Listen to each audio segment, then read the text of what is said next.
Hello mga ka-electronics, welcome back. Ngayon is magdi-discuss tayo.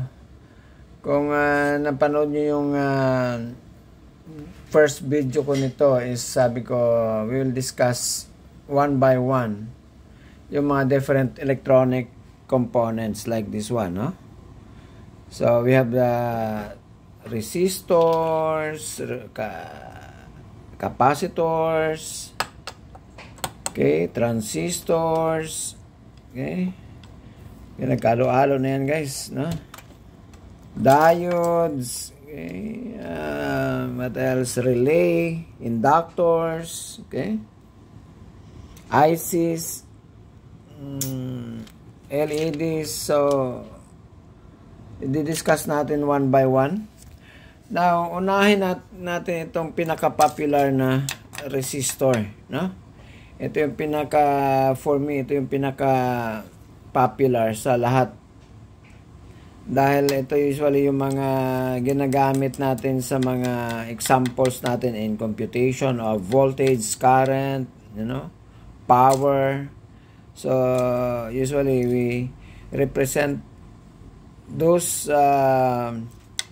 components in our circuit as resistor, because there is no such thing as no resistance or zero resistance. Why? Well, according to my research, that there is a study, or the scientists or engineers, they try to discover the what you call that,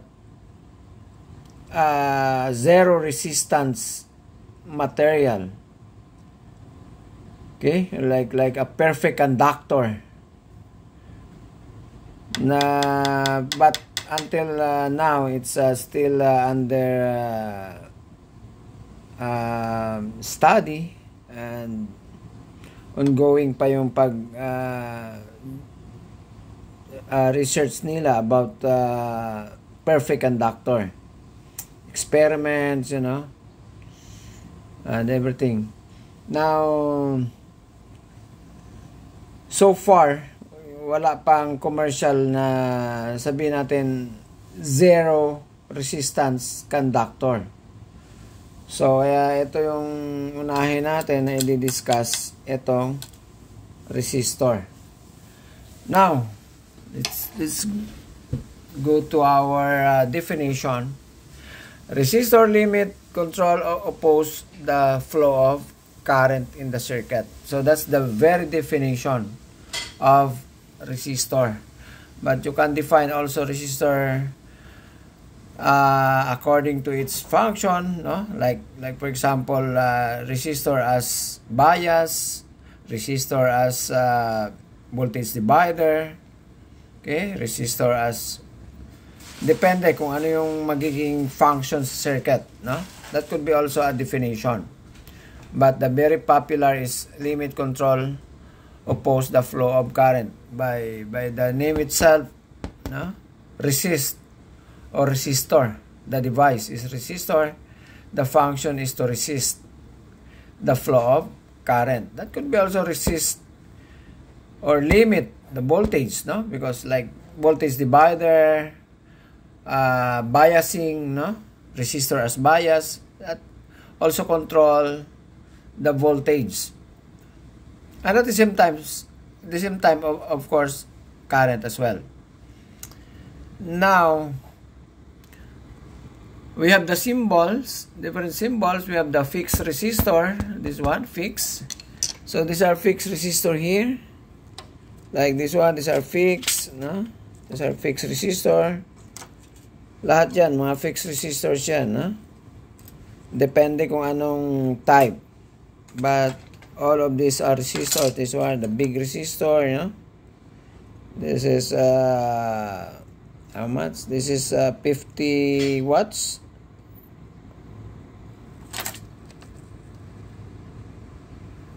Yeah. 50 watts, 6 ohms, no? Okay? So, ginagamit ito sa pag nag-convert ka ng convert ka ng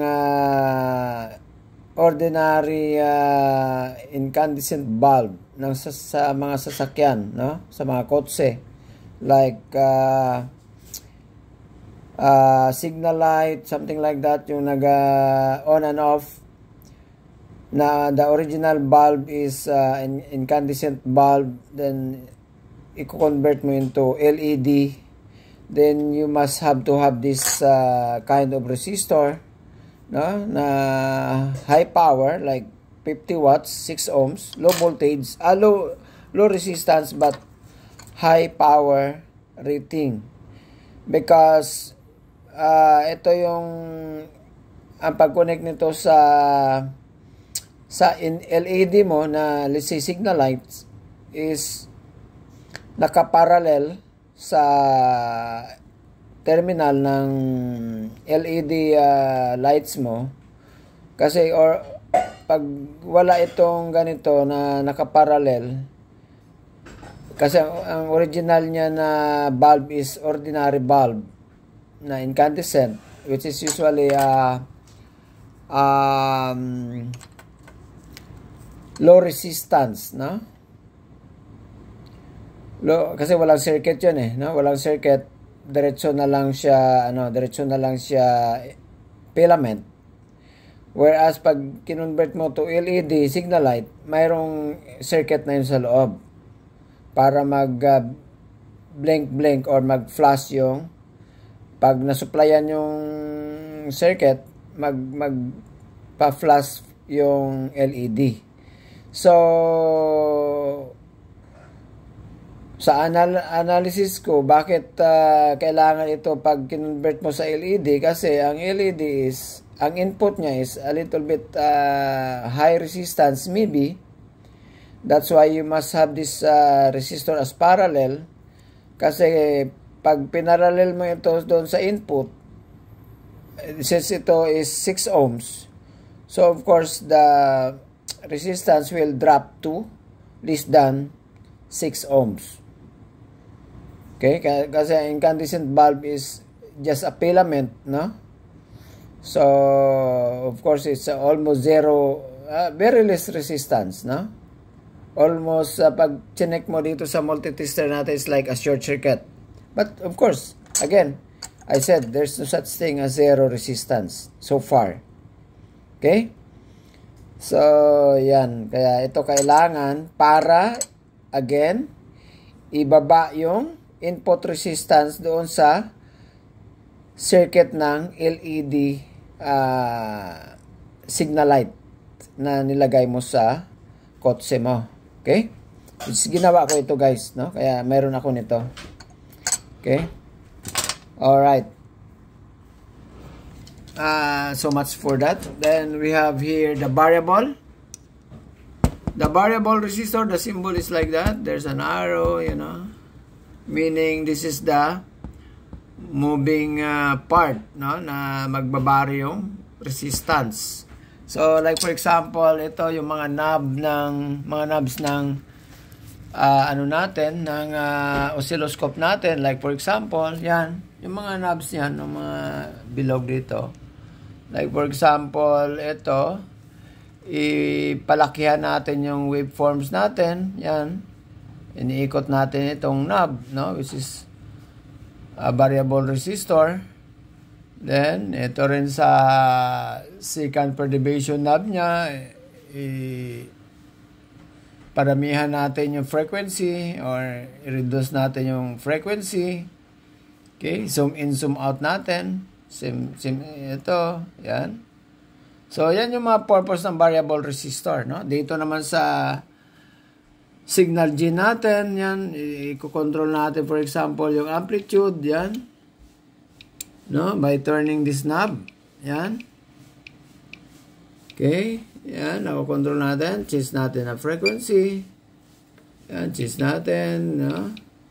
20 kilohertz, 10 kilohertz, 40, 50 kilohertz. So, by turning this variable resistor. Or, Another is variable is ito, yung mga trimmer resistor natin na ginagamit natin sa design natin sa circuit, no? Pag gusto mong variable yung resistance mo, like sa mga oscillator, gusto mong i-control yung output, so ito yung pwede mong gamitin, no? Yung mga maliliit na ganito para hindi bulky sa circuit. Alright?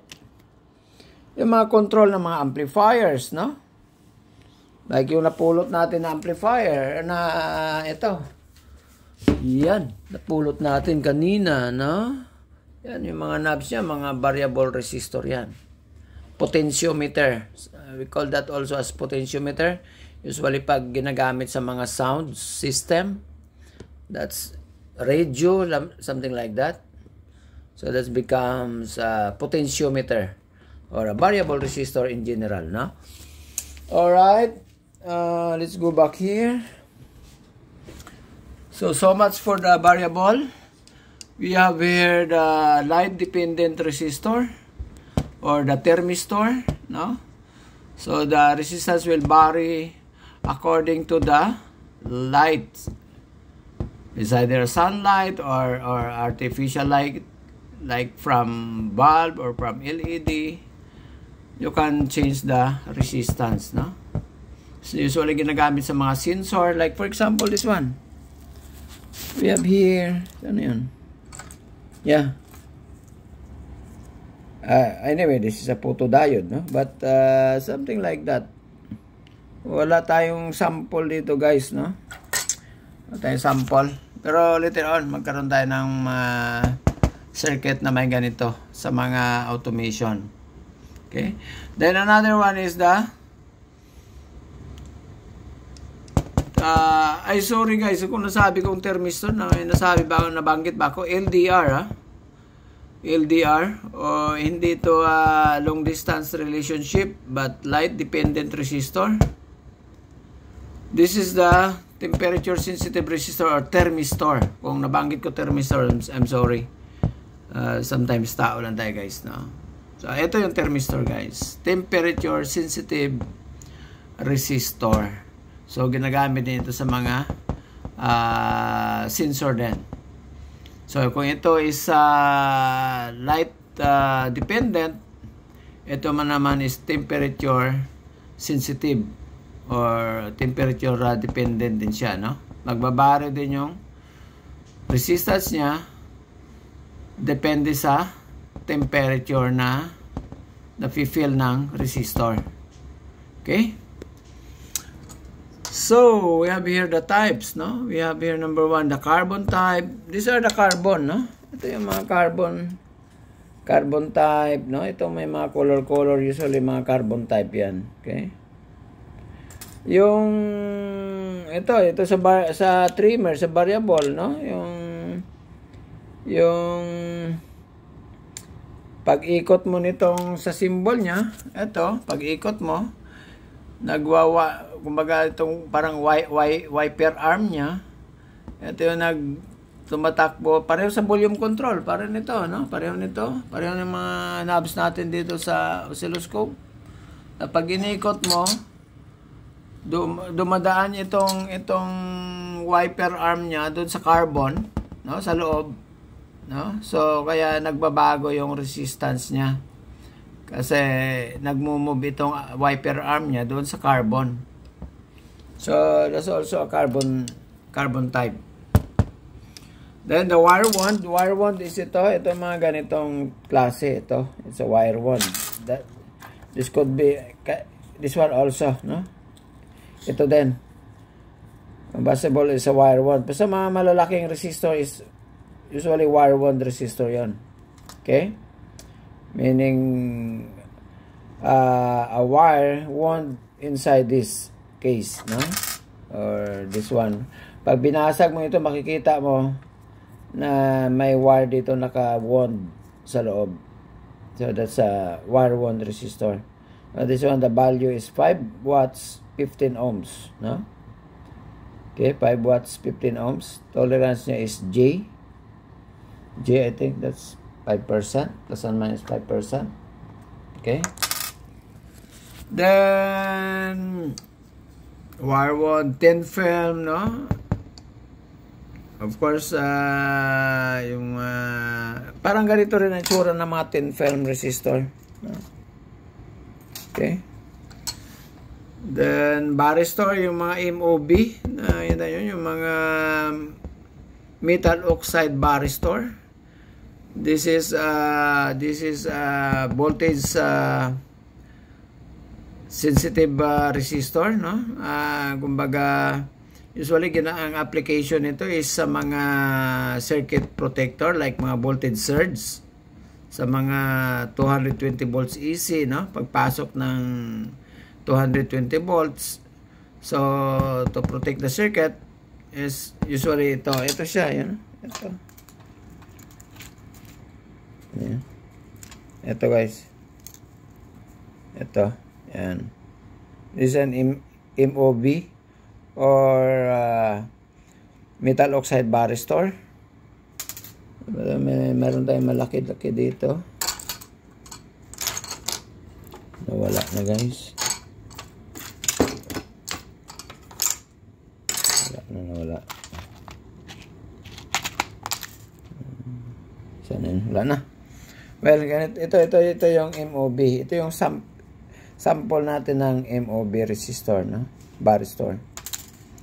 Okay?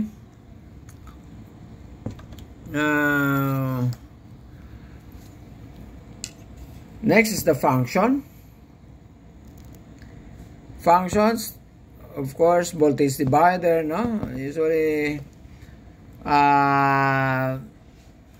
pag nilimit mo yung voltage into the circuit, no? Usually resistor connected in series, like for example, you have the source,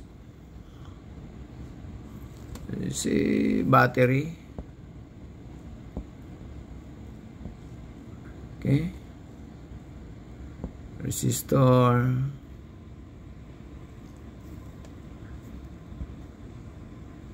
okay, so you have the R1, R2. So this is a simple voltage divider circuit. So yan, dito yung output mo, no? Output mo. So nalilimit yung voltage dito sa between the R1 and R2. Okay? So dito yung dito natin nalagay kasi yung ground natin sa taas, pero baliktarin natin, pangit kasi usually ang negative sa baba. Okay,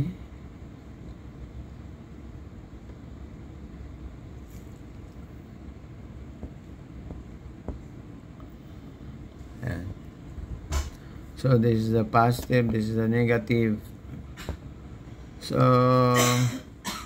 ito yung output mo pag nag-measure ka ito across R2. So yung drop dito sa R1, yun ang naglilimit ng voltage papunta dito sa R2. Considering the flow of current, conventional flow of current is from positive to negative. That's the conventional flow. Okay, for easy computation, so we always consider a conventional flow of current, no, from positive to negative, because accordingly the real flow is from negative to positive, but for easy computation, for computation purposes, they usually use the conventional flow, which is from positive to negative. Alright, so this is an example of a basic voltage divider. Okay. And next is the bias. So bias meaning from the word bias, no? Ibig sabihin usually sa mga transistor, sa mga amplifier. Okay, delete natin to.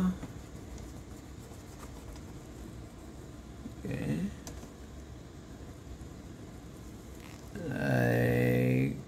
You have here a simple transistor amplifier, single stage, no?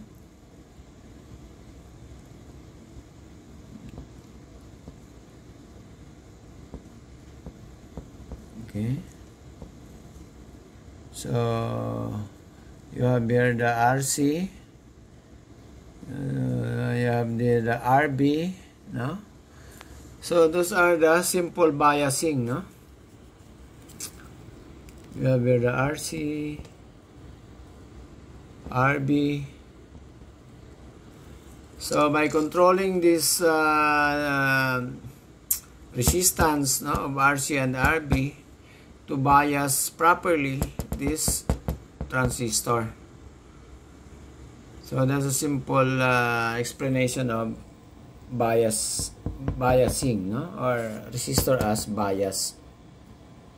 Okay, so of course you have to lots of parameters to consider so that you can arrive to an exact, if not exact, a very close value of resistance, so that you can limit the supply for base and the collector, no, down to emitter leg of the transistor. So these two are bias resistors.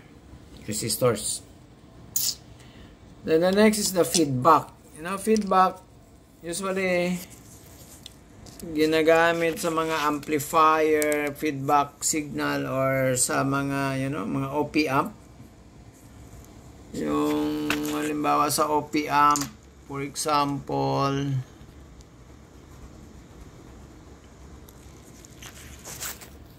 maliit masyado yung board natin. Sige tayo dito. Siguro erase na tayo dito. Tapos remove some clutter here para hindi na tayo. Okay.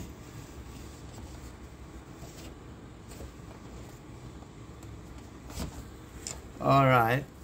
Like for example sa OP amp, no? Diba yung OP amp natin usually ganito eh.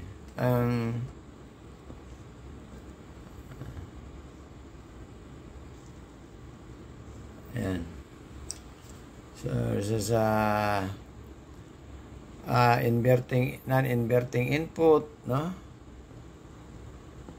Inverting input, non-inverting. Then it's the supply, the BCC,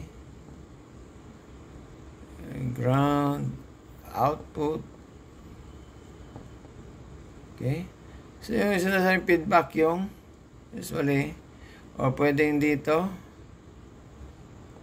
Yan. Okay. Or dito.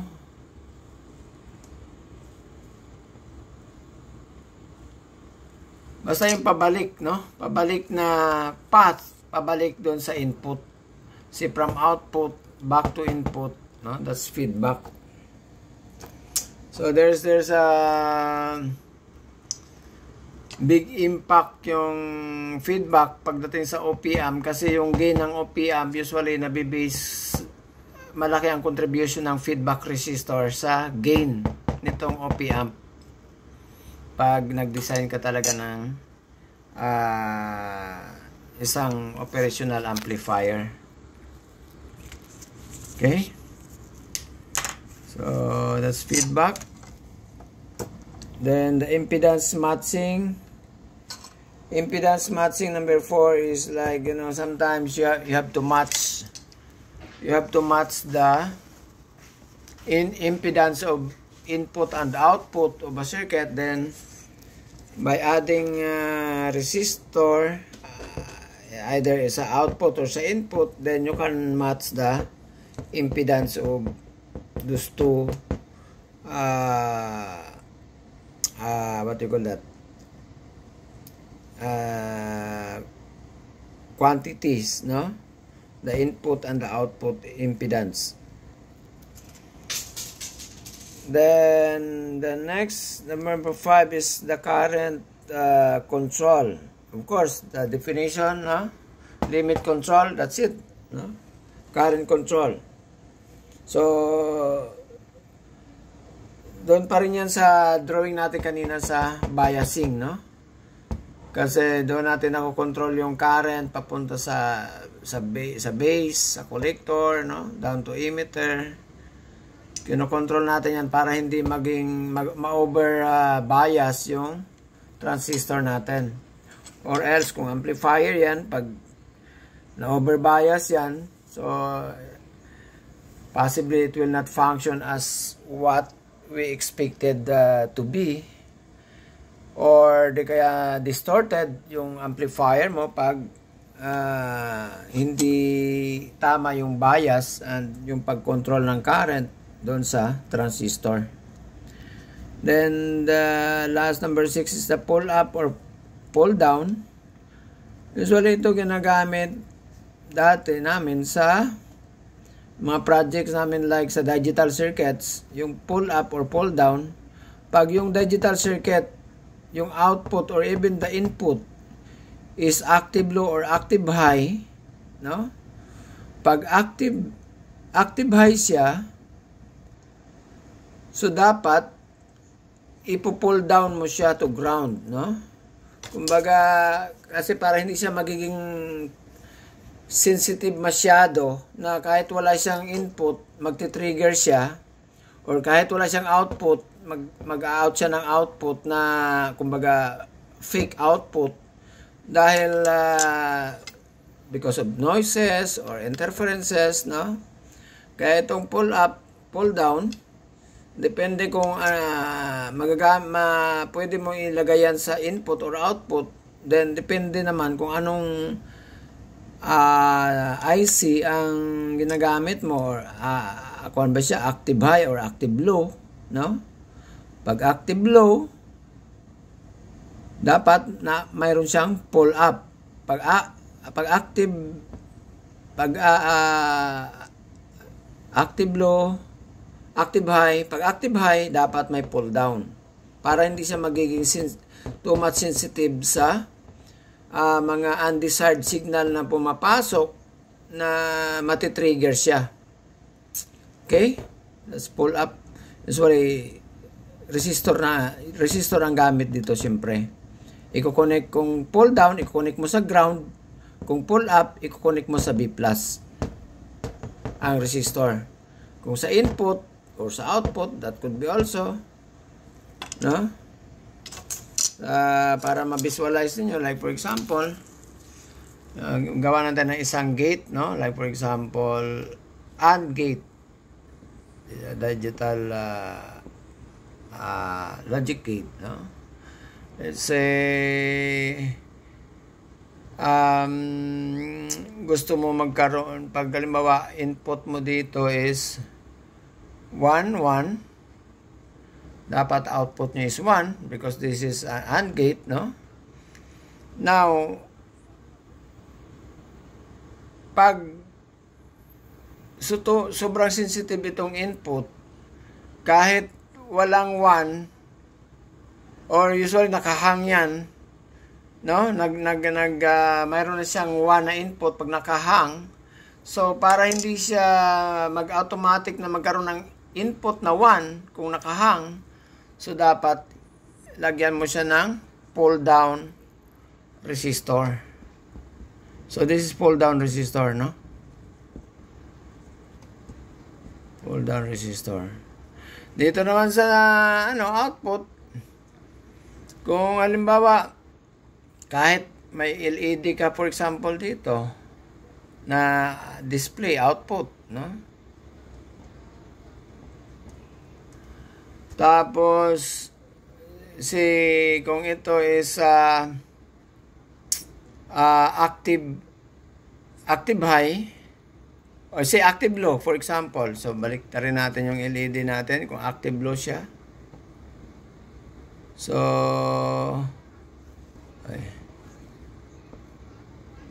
ganun. Tapos ito naka B+. Okay? Kasi low siya, active low siya. So kung active low siya,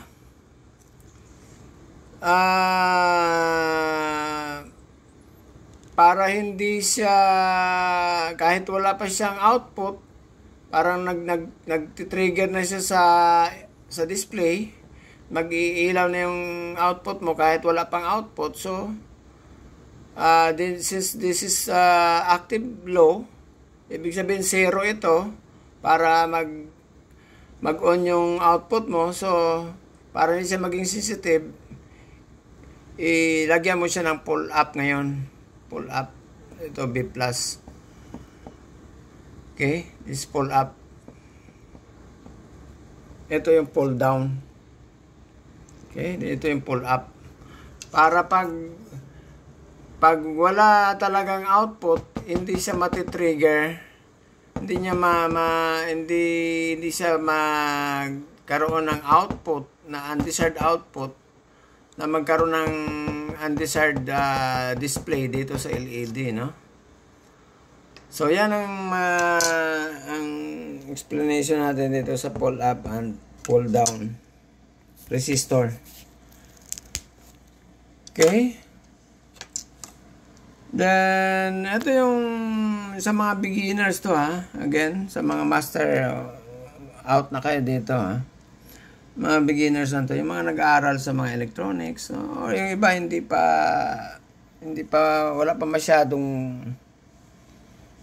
alam about resistor. So discuss natin. Ito, very common is the 4 bands, no, or 4 colors. We have the first digit, second, and the third is the multiplier, and the fourth is the tolerance. So for example, this one. Okay. So this is a 4-color 4 bands resistor. Ang value, ang color niya is green, blue, gold, gold. No? So green, blue, gold, gold. So blurred, Okay? Anyway. So here, sa drawing natin, this ang color niya is red, green, blue. Wala tayong gold or silver na tolerance. So, ito lang yung color natin, orange. Ha? Okay. This could be a gold or a silver. So, first color, let's say red color. So, this is the first digits. And by the way, the value, black is 0. Actually, this is brown. Wala tayong marker na brown, kaya black pa rin. Pero brown to, guys. Brown na. Sinulat ko brown. 0, 1, 2, 3, 4 hanggang 9. No?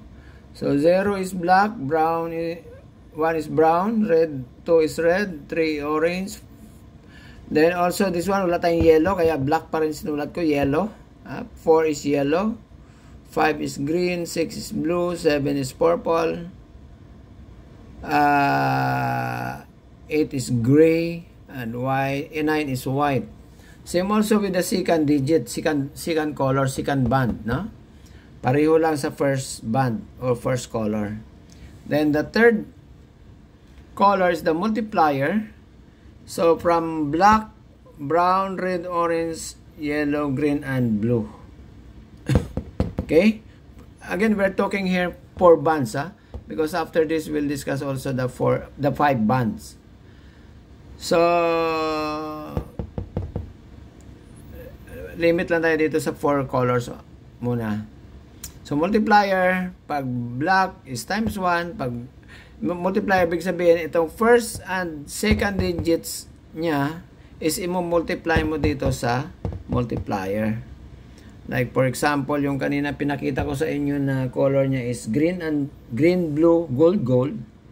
So green 5 and second color is blue 6. So 56. Ang multiplier niya is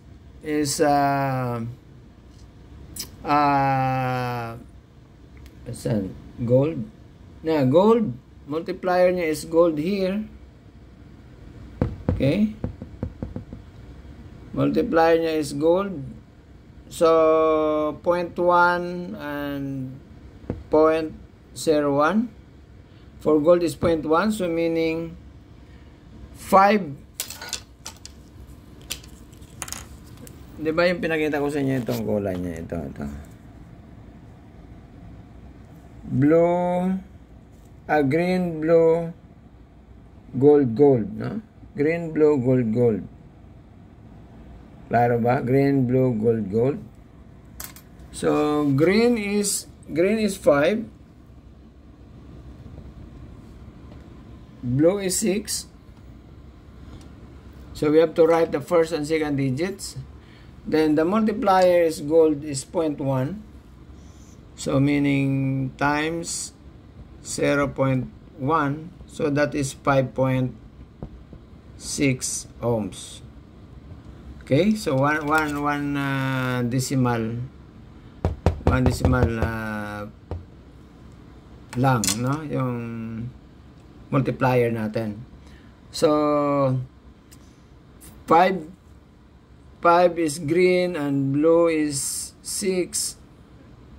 Then multiplier is gold, so 0.1, so 5.6 ohms. Then ang fourth color niya is also gold, which is plus and minus 5%. So 5.6 ohms plus and minus 5%. Okay? So that's the value of this resistors. Ano yan? Ito yung value niya. Green, blue, gold. Okay? That's 5.6 ohms plus and minus 5%. Kung silver naman, ang third color, kung silver, so multiply mo sa 0.01. So kung silver yan, for example, silver, 5.6, remove some clutter here. So 5.6, kung gold yan, so times 0.01, so this will become 0.56 ohms. Halimbawa, ang tolerance niya is also silver. So, say plus and minus 10%. Okay? So, 0.56 ohms plus and minus 10%. Kung ang color niya is green, blue, silver. Alright? It's very simple, na? Now, let's go to the 5 bands here. 5 bands. First color, first significant digit. Second color and third color are significant digits. So, first, second, third colors are significant digits. Meaning, halimbawa, etong drawing natin, red, green, blue, say orange, no? So, red is 2,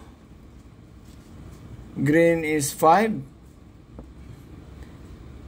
blue is 6. So significant, we have to write those numbers, no? The first, second, and third. Then the fourth color is the multiplier, which is, sabihin natin ito, orange, no? So orange is 1,000. So meaning you have to add 3 zeros. Okay? Then let's see, ang fifth color niya is, that's the tolerance, is kung gold is plus and minus 5%, kung silver plus and minus 10%. Okay?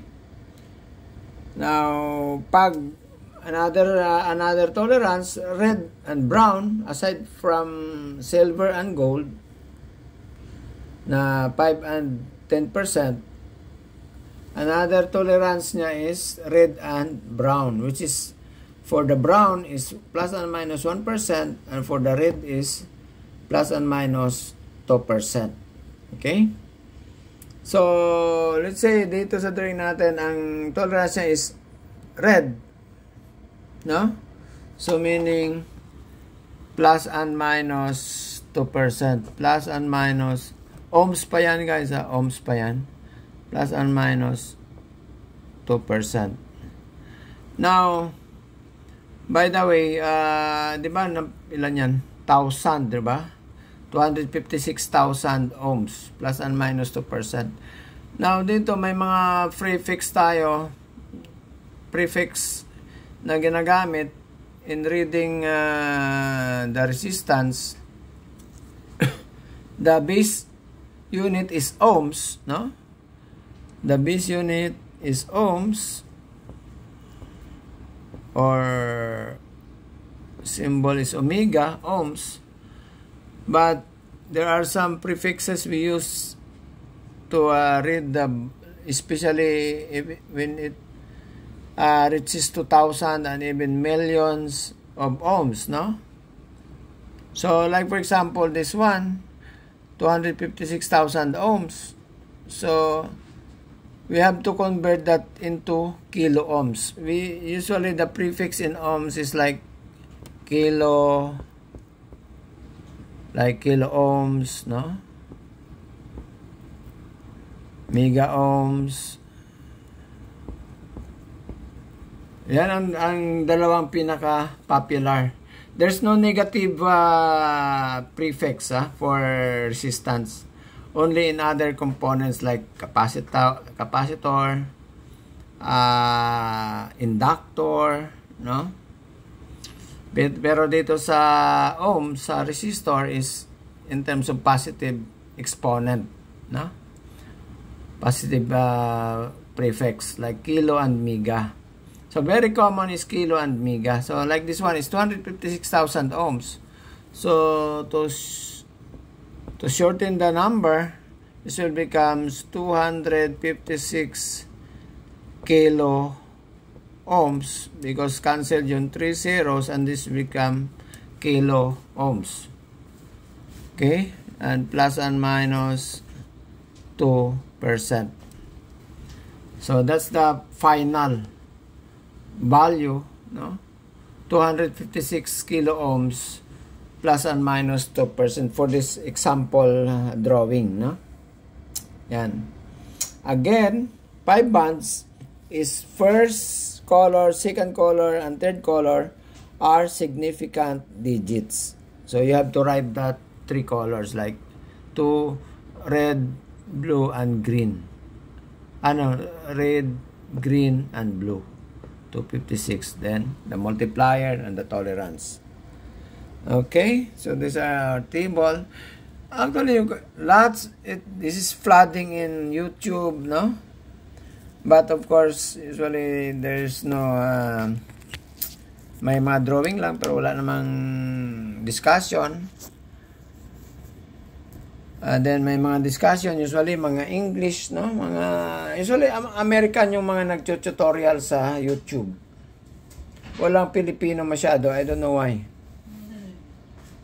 No? So kahit anong hanapin mo, like manood ka ng mga video about higher electronics, no? Usually mga American or other nationality, wala masyadong Pilipino. Sobra siguro mahiyain yung mga Pilipino mag-YouTube, mag-discuss sa online or sa public. Ako, pagkapala na mukha kaya para basig maka So, yan na guys, no? About resistor. Okay, sige, we have a sample, no? Sige lang, balikan natin to sa sunod, no? Kasi mahaba na masyado yung video natin. Sample lang, sample. Say.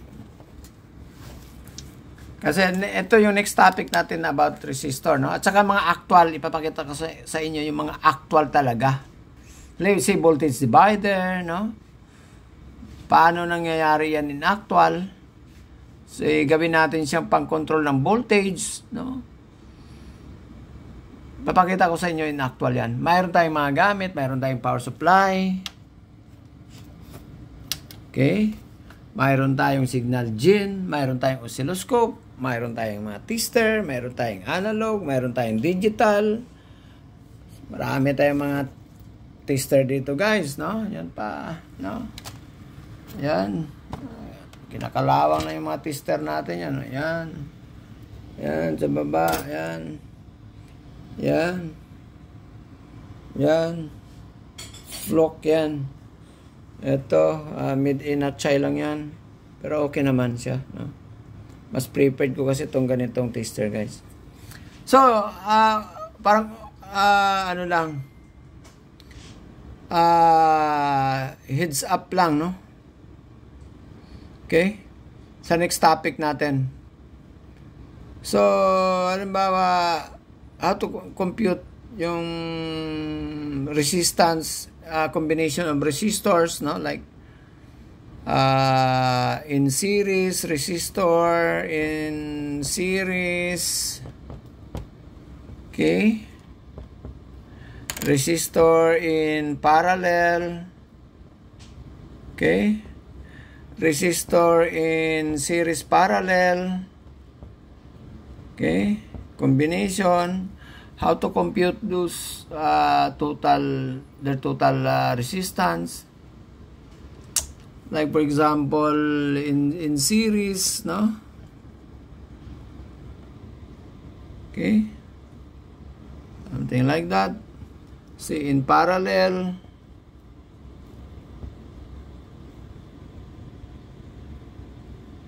okay?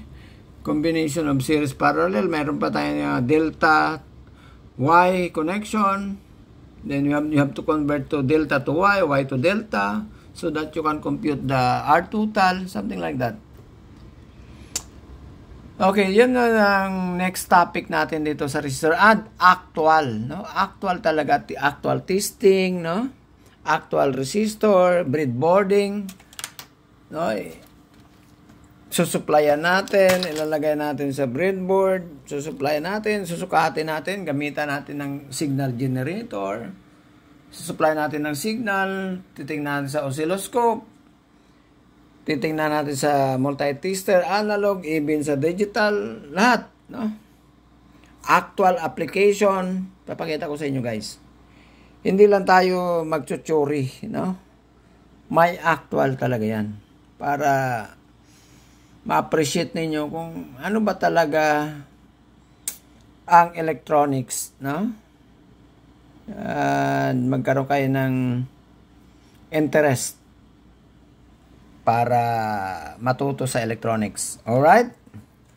Yun lang muna, guys. Medyo mahaba na yung video natin. So, kung may natutunan kayo, comment nyo lang dito sa video natin, guys. And give me a thumbs up. Alright? Kung hindi naman, thumbs down eh. Ayaw nyo ng thumbs up. Okay? And comment also. Kung may mga question kayo, subukan nating sagutin, guys. Alright? Yan lang muna. Bye.